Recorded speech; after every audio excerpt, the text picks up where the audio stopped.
Aquí comienza Desde el Balcón Literario, tejer palabras para cobijar momentos en familia.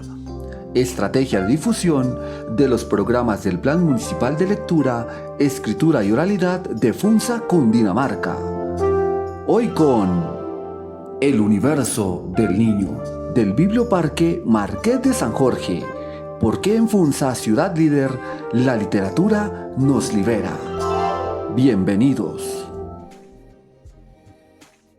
Damos la bienvenida a nuestros oyentes en este espacio radial llamado Universo del Niño. Hoy los acompañamos en medio de esta coyuntura mundial porque el Biblioparque Marqués de San Jorge del Centro Cultural Bacatá no se detiene. Continuamos con nuestros procesos de animación lectora para acompañar estos momentos en familia. Precisamente nos encontramos transmitiendo desde nuestros hogares y cumpliendo con todas las medidas de prevención nacional.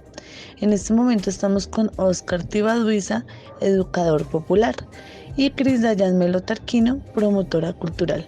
Saludamos así a todos nuestros oyentes que han aprovechado este espacio para interactuar con la lectura y apoyan este proceso radial, porque en Funza, ciudad líder, la literatura nos libera. Hoy hablaremos sobre la educación más allá del aula. ¿Qué papel juega este en los aprendizajes en espacios diferentes al aula de clase? En este caso, haremos referencia concretamente a las aulas vivas. Recordemos que en la educación formal, el currículo educativo juega un papel importante en el desarrollo del aprendizaje y la enseñanza.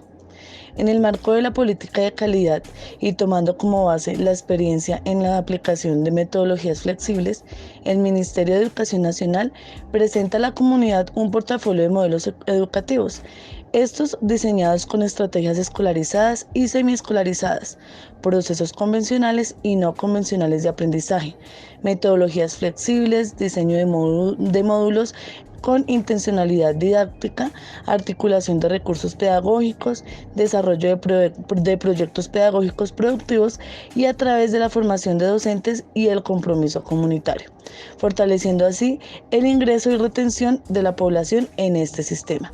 Los modelos tienen su sustento conceptual en las características y necesidades presentadas por la población a la cual busca atender y se apoya en tecnologías y materiales educativos propios. Para entrar en materia, profe Oscar, ¿nos podrías explicar qué se refiere el término la educación más allá del aula? Bueno, la educación más allá del aula hace referencia específicamente a la manera como se han venido consolidando nuevos espacios de interacción pedagógica, o sea, nuevos espacios de relacionamientos por fuera del aula. Hoy en día existen muchos espacios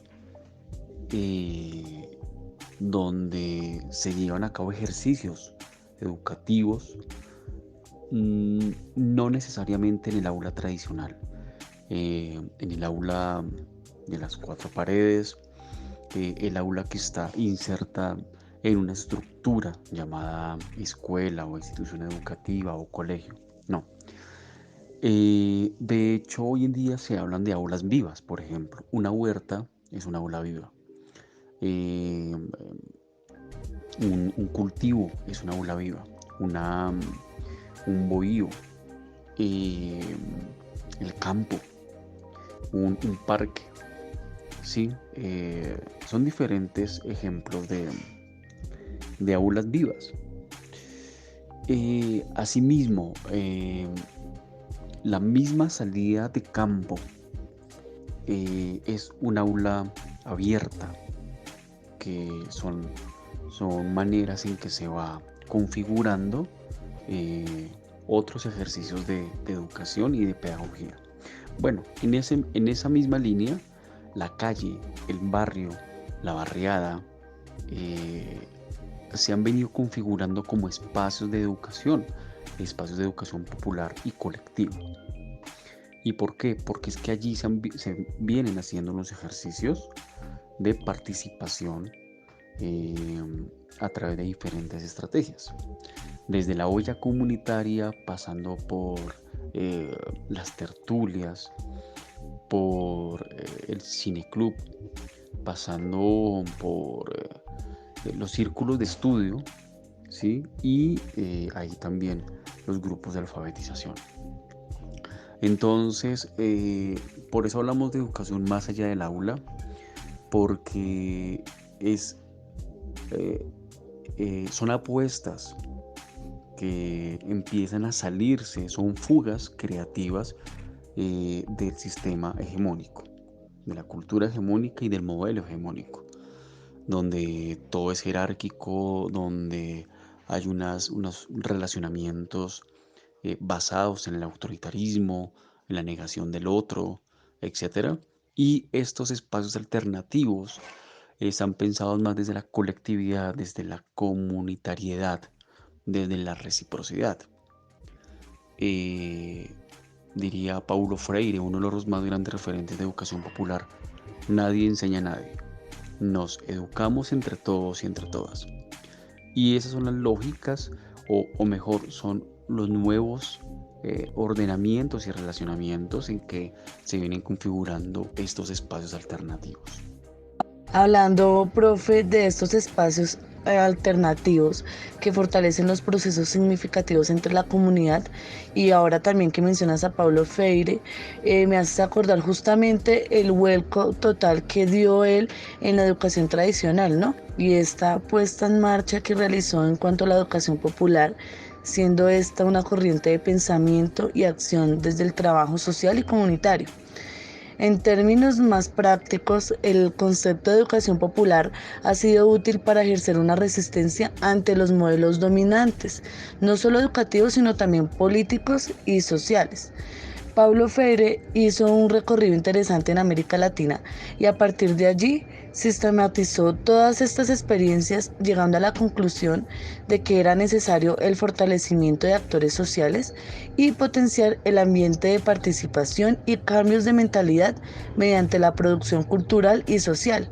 Y es aquí donde precisamente se hace una reflexión sobre el rol del educador como el único acarreador del conocimiento válido, sino que entiende el educador como un mediador entre el espacio educativo. De las aulas vivas, como tú las mencionas, podemos decir que éstas se definen en un ambiente de aprendizaje diseñado bajo la enseñanza de la comprensión, acorde especialmente en el contexto rural, que tú lo mencionabas anteriormente. Estos tienen objetivos importantes, y es crear estrategias favorables para el desarrollo de la comprensión a través de diseño e implementación de unidades didácticas interdisciplinarias. Partiendo, profe, de todo esto dicho, ¿qué tipos de pedagogías didácticas en una educación no formal se pueden percibir? Bueno, asimismo, en estos espacios alternativos hablamos de pedagogías alternativas o de pedagogías otras, porque también lo que se ha venido entendiendo es que si bien digamos hay un cúmulo de investigaciones que se han hecho, sobre todo más desde la psicología educativa, investigaciones que se han hecho sobre pedagogías y sobre educación, la realidad lo que nos ha mostrado es que no era el camino seguir copiando modelos, y mucho menos modelos europeos. Estamos hablando de que estamos trabajando con seres humanos de un continente, Latinoamérica, con todo lo que representa ser de Latinoamérica, ¿no? Con lo que representa ser un ser latinoamericano. Y adicional, lo que representa ser un ciudadano colombiano o una ciudadana colombiana. Y esto quiere decir que somos seres humanos que hemos vivido en contextos de guerra, en contextos de violencia, en la que no hemos decidido participar, pero que hemos terminado involucrados o involucradas, desplazamientos, desapariciones, secuestros, noticias de violación a los derechos humanos, de todo. Esos son los contextos en los que nos movemos. Un país que perfectamente puede desarrollar su agricultura y apostarle a otras formas de vida, pero que es un país que, contrario a eso, lo que viene actuando es más en la línea de poner en riesgo a sus ciudadanos y ciudadanas, ¿no? Gente que muere de hambre en Colombia y no tendría por qué morir de hambre. Pues bueno, esas otras pedagogías, o pedagogías otras como las llamamos, se dan precisamente al margen de todos estos referentes occidentales, centrándose más en el ser y en el hacer. ¿Cuál es la gran diferencia? Los modelos occidentales y los modelos hegemónicos en que nos movemos siempre están sustentados en el hacer por el hacer y el hacer para el ser. Bien, estas otras pedagogías están sustentadas en el hacer para el ser, es decir, reconectar lo que se hace con lo que se es. Una especie de ontologías relacionales: ser, estar, hacer y habitar los territorios. Y desde ahí es que se construyen estas nuevas pedagogías mucho más situadas, más contextuales, más sentidas, más vividas. Es decir, son pedagogías que no vienen ya en un paquete, en un instructivo, en un libro, sino que se construyen entre todas y entre todos, de acuerdo con las necesidades, con las realidades, con los tiempos, con las cosmovisiones, con las cosmogonías, en fin, así se van construyendo. Sin duda alguna, profe, este tipo de educación se ha convertido en una alternativa pedagógica que ha permitido, por medio de 4 puntos básicos, reorganizarse en esta práctica educativa. Estos puntos que ellos tienen como los 4 puntos claves para educar popularmente son la crítica y la dialéctica.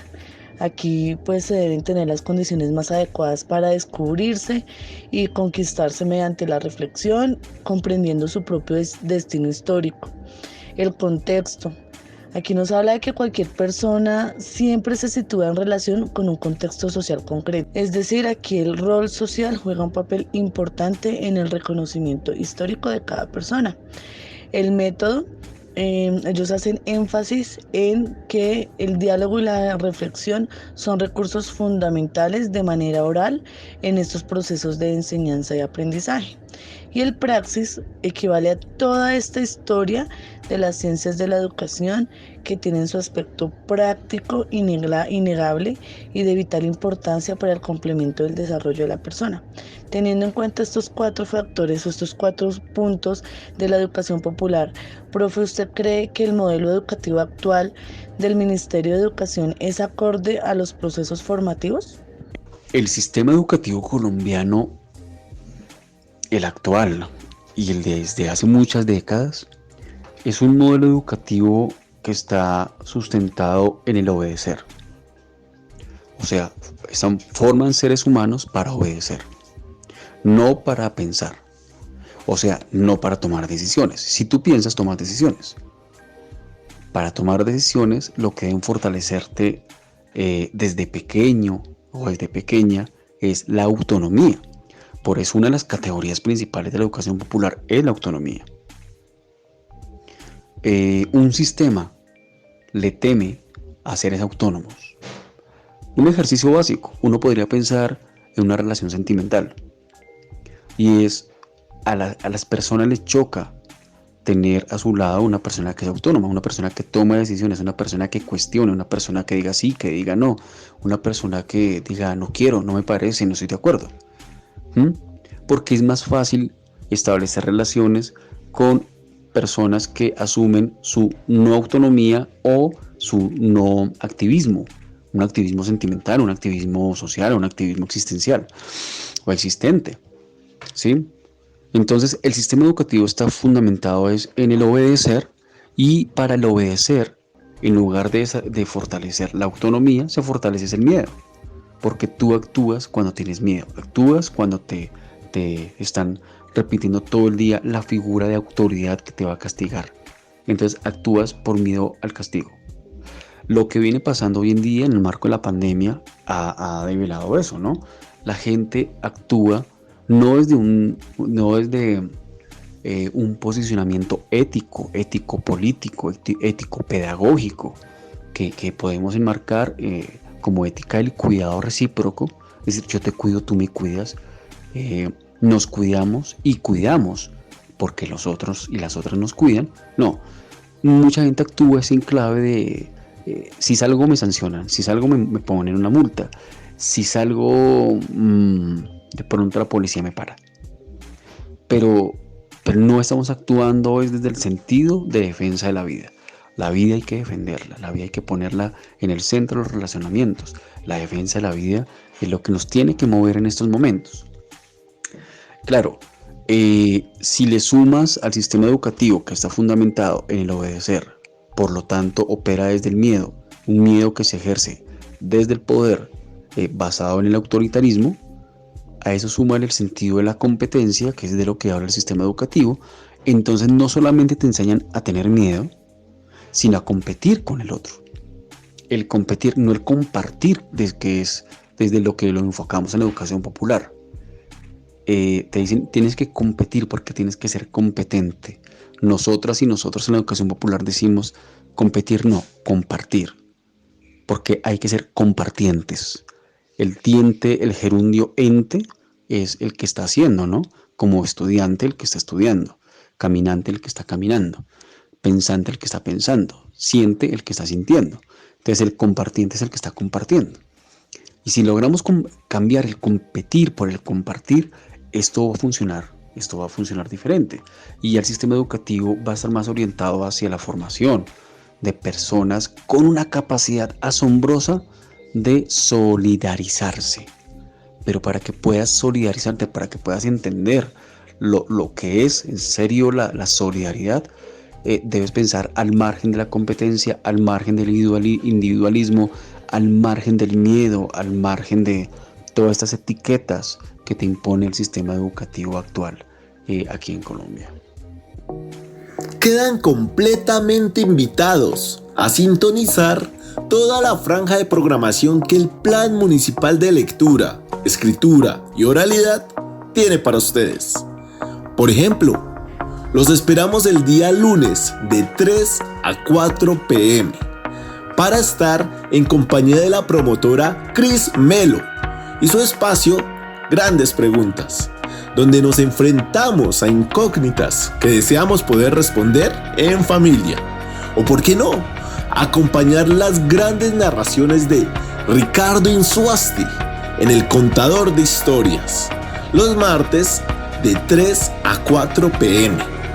Y para los amantes de la ciencia ficción, los esperamos el mismo día, martes, pero de 4 a 5 p.m., junto a Steven Grajales y Nicole Gómez, para degustar de las grandes obras y mejores exponentes sobre este género. Todo esto y mucho más en la franja de programación que el Biblioparque Marqués de San Jorge tiene para ustedes. Porque en Funza, ciudad líder, la literatura nos libera. Al aire con el Biblioparque. Están contrapuestos totalmente, ¿no? El sistema educativo colombiano y la educación popular.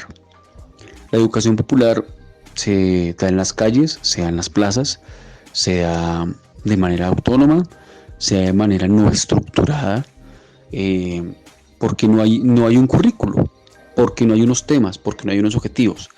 Entonces, si no hay esa camisa de fuerza, si no hay ese encuadre rígido de la educación, donde tienes que aprender unos temas y unos objetivos porque te van a hacer una evaluación, entonces pues la cosa funciona diferente. ¿Qué pasa con el sistema educativo actual? En la secundaria terminan formándote para que presentes un examen llamado Saber Pro. En la educación superior terminan formándote para que saques un buen ECAES, o sea, exámenes. Terminan formándote para un examen estandarizado que lo miden desde Europa. Modelos importados, modelos importados, modelos copiados, mal copiados además, pero modelos que son copiados descontextualizadamente y te evalúan desde esos marcos. En la educación popular, y por eso se yuxtaponen con el sistema educativo colombiano, en la educación popular no aprendemos por objetivos, no aprendemos por contenidos y no aprendemos por temas. Lo que aprendemos es desde la experiencia. Si aquí estamos en una vereda, por ejemplo, y en la vereda estamos trabajando desde el cultivo, la siembra, el alimento, pues nuestros saberes van a estar enfocados a eso. Pero si estuviéramos en otro contexto, digamos en una ciudad, en un barrio, donde necesitamos generar otro tipo de relaciones con el ambiente, con la ciudad, entre nosotros, entre nosotras, posiblemente allá hay más violencia que en una vereda, pues mira que los saberes van a estar más sustentados o con los acentos en otro tipo de relacionamientos. Entonces cambia. La educación popular no se puede unificar, no puede ser homogénea, no puede hegemonizar saberes, y por eso contrasta y se juxtapone todo el tiempo al sistema educativo colombiano. Gracias, profe Oscar, por hablarnos de estas técnicas de educación popular y todo lo que compromete a el currículo, que no es llamado currículo, sino más bien una pedagogía alternativa que nace desde una propuesta de educación popular, donde no se habla de unas técnicas organizadas en un método, ni tampoco de una teoría académica, sino que al contrario es una teoría que construye en virtud y en gozo el conjunto de conceptos y preconceptos en un ambiente libre y dinámico, que obviamente facilita y transforma el mejoramiento de las condiciones de la vida, pues, de todos los integrantes. Ahora vamos a escuchar la propuesta de la Fundación Comunicadores y Comunicadores Populares por la Autonomía. Allí nos van a hablar un poco de qué es esto de educar y cómo debemos educar popularmente. Oigan, ¿ustedes saben qué es eso de la educación popular? Ah, sí. Es una forma de aprender que no es estar en una filita ordenaditas, encerradas en un salón. Además, pues hace falta que quienes están en el grupo participen, ¿no? Pues todas las personas tenemos conocimientos y la idea es compartir puntos de vista distintos y opiniones para que así sea más rico. Claro, no se trata de memorizar información y datos como loros, sino de pensarla y darnos cuenta que todas las personas podemos aportar algo. ¿Y por qué se llama así? Pues porque es la que viene del pueblo, es la que es nuestra. Por ejemplo, a las y los maestros se les llama facilitadores y facilitadoras, porque apoyan a que las y los participantes compartan lo que saben y así en grupo construimos un conocimiento colectivo. Exacto. Es como cuando nos sentábamos en círculo y contábamos historias de la comunidad. Algunas de risa, otras de terror, pero ahí todos y todas participábamos y compartíamos lo que sabíamos. Sí, y también pues entre todas y todos nos ayudamos a entender mejor las cosas y así resolver las dificultades y necesidades que nos vamos encontrando en el camino en el que vamos aprendiendo. Ok, creo que ya voy entendiendo, pero ¿qué es lo más importante de la educación popular? Lo más importante es aprender a aprender. Muchas más cosas que estar ahí sentados, porque la educación popular tiene sus propios métodos y dinámicas, igual e incluso más efectivas y divertidas que la educación tradicional, porque también trabaja sobre la integración y la reflexión, y no solo sobre los datos y números. Entonces, ¿sí nos hicimos entender? Sí, ya lo tengo muchísimo más claro y lo tendré mucho más cuando vaya a la próxima capacitación en la comunidad. Profe, hablando también del valor pedagógico que tiene la educación popular, una de sus más grandes pautas metodológicas fundamental en este aprendizaje tiene que ver con el juego para el desarrollo integral de las personas. Entonces, ¿cómo podemos lograr que en casa se construya esta herramienta como un modo de un concepto abstracto, pero que a su vez pueda aportar en el desarrollo psicomotor, intelectual, imaginativo, afectivo, social de todas las personas que comprometen el hogar. Es decir, cómo esta apuesta popular permite que la educación en casa se vuelva en un factor indispensable en la enseñanza y aprendizaje de los niños. Recordemos también que lo que se puede lograr a través del juego en las diferentes dimensiones de la vida son el desarrollo psicomotriz. Aquí alcanzamos el equilibrio, la fuerza, dominio de los sentidos, la discriminación sensorial, coordinación visomotora y capacidad de imitación.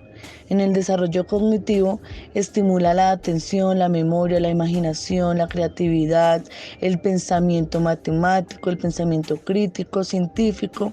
También allí se desarrolla el rendimiento, la comunicación y el lenguaje. En el desarrollo social se adquieren procesos importantes en la comunicación y en la cooperación. Estimula también el desarrollo ético, favorece la comunicación, la unión y la confianza en sí mismo. Y a su vez potencia el desarrollo de las conductas prosociales. También facilita la aceptación. Y en el desarrollo emocional encontramos que aquí se potencia la subjetividad, produce satisfacción emocional, ayuda a controlar la ansiedad, promueve la expresión simbólica, facilita la resolución de conflictos y también facilita patrones de identificación sexual. Entonces, profe, ¿cómo podemos jugar y aprender desde casa? No solamente es posible educar desde la casa, es necesario educar desde la casa. Por eso hablamos de educación más allá del aula, porque es que la educación es un ejercicio de socialización, un ejercicio que sea en el marco de los relacionamientos con los otros y con las otras. La pedagogía o un acto pedagógico es el que se da tan pronto entablas un relacionamiento con el entorno, con el territorio, con tu espacio, con los seres humanos, con los no humanos, con los animales, los no animales, etc. Y por ejemplo, con tu pareja es el primer ejercicio pedagógico que uno hace, o con su papá, con su mamá, con sus hermanos, ¿no? Con uno mismo, con el cuerpo nuestro, ¿sí? Nuestro cuerpo es el primer territorio que habitamos y por eso nuestro primer relacionamiento pedagógico, ético y político es con el cuerpo. Entonces, no solamente se puede, sino que es necesario educar desde casa. Porque es que allí están los primeros relacionamientos, ¿no? Si en casa, por ejemplo, se reproducen patrones machistas y patriarcales, el niño o la niña, ambos, van a interiorizar esos patrones, los van a reproducir, pero además van a naturalizar violencias porque han reproducido unos esquemas violentos. ¿De dónde vienen esos esquemas violentos? Puede que vengan de la casa o que hayan sido reproducidos en la casa. Es decir, no necesariamente una pareja tiene que golpearse para que su hijo o su hija reproduzcan patrones machistas y justifiquen y naturalicen violencias. No. Pero si es a través del chiste, es a través del meme, es a través de la propaganda, el comercial, la telenovela, que se consume en la casa, donde se justifica, se naturaliza una violencia, eso se va a seguir insertando, ¿sí? En el eidos, en la esencia del niño o de la niña, en su ser y después en su hacer, y termina no solamente reproduciendo, sino justificando y naturalizando violencias. Eso es lo que pasa en la casa. Por eso, repito, en la educación popular no hay profesores que sean formados como educadores populares. No, hay educadores y educadoras populares que no necesariamente tienen que pasar por la academia. Son lideresas comunitarias o sociales, líderes sociales o comunitarios, pueden ser líderes barriales, el chico grafitero, el rapero, la chica rapera, la chica que pinta, que tatúa, la madre comunitaria, el grupo de personas que hacen parte de formar una veeduría, o el grupo de personas que decidieron montar un colectivo para reciclar o el colectivo animalista, todos y todas son educadores, somos educadores. O sea, no hay ninguna universidad que te forme como profesor o educador popular. La educación popular se hace en la calle, se hace en el parque, se hace en la barriada, se hace afuera, ¿sí? Se hace en colectivo, en comunitario. Entonces, no hay profes de educación popular, no hay profesores o profesoras, sino que todas y todos tenemos esa capacidad, ¿no? Esa capacidad de sentipensarnos y repensarnos desde lo colectivo y desde lo comunitario, o sea, desde lo popular. Bueno, no hay un sistema único de educación popular. Por lo tanto, no hay un conjunto de estrategias específicas, únicas, propias de la educación popular. Porque la educación popular emerge de los acercamientos y relacionamientos de cada comunidad. Entonces, cada comunidad va construyendo colectivamente sus propios sistemas de valores y sus propios sistemas de educación, ¿verdad? En Colombia existe, por ejemplo, la educación propia para las comunidades indígenas, pero no hay un sistema único de educación propia. Cada comunidad lo va construyendo de acuerdo a sus usos, costumbres, tradiciones. Asimismo pasa con las diferentes comunidades. Cada una va construyendo su sistema de referencias éticas, políticas, pedagógicas. Y bueno, esto tiene que ver también entonces con esta pregunta sobre cómo se ha visto afectada o enriquecida la educación popular en la virtualidad, ¿no? Más que hablar de una época de la virtualidad, porque lo de la virtualidad ya lleva ya muchos años, más de una década, aquí en Colombia por lo menos.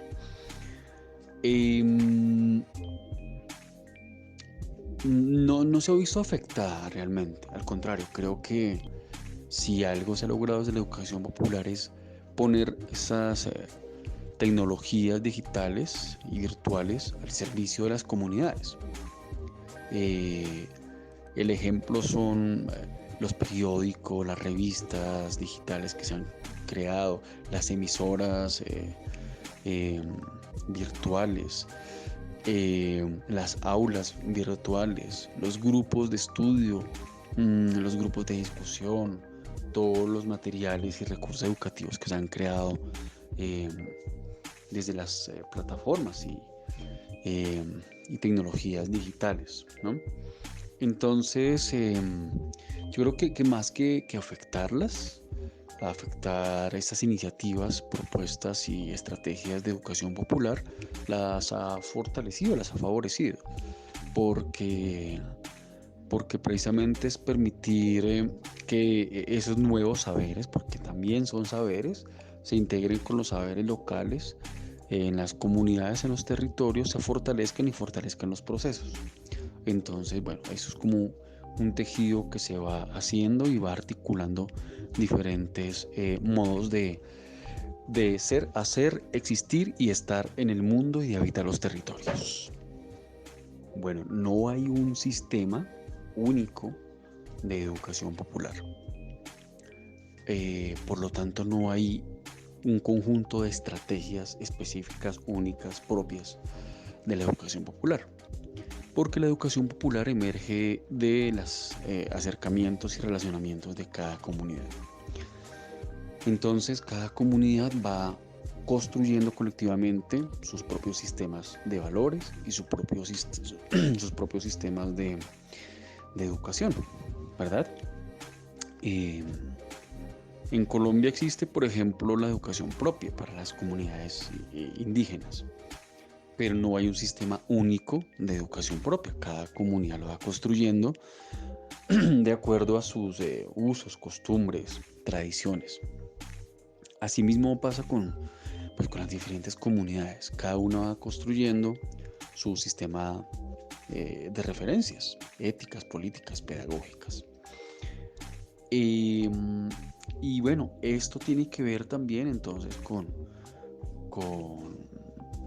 digamos, con esta pregunta sobre cómo se ha visto afectada o enriquecida la educación popular en la virtualidad, ¿no? Más que hablar de una época de la virtualidad, porque la virtualidad ya lleva ya muchos años, más de una década, aquí en Colombia por lo menos.